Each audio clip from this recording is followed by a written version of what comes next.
Okay, hello everyone.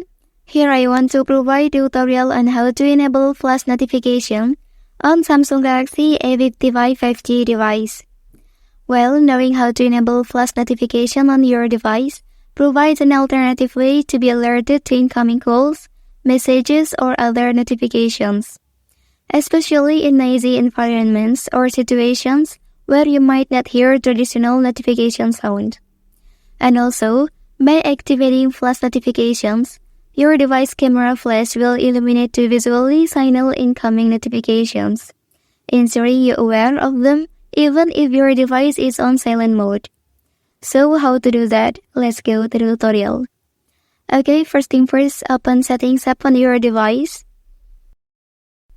Well, after that, select Notifications menu. And then look for Flash Notification. Tap on it.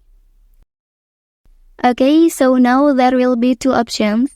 First, Camera Flash Notification. Tap on Preview to see how it works. And second, Screen Flash Notification. Okay, tap on Preview to see how it works. Okay, that's the tutorial on how to enable flash notification on Samsung Galaxy A55 5G device. If you are helped by this video, don't forget to like and subscribe to get other information from this channel. Thank you.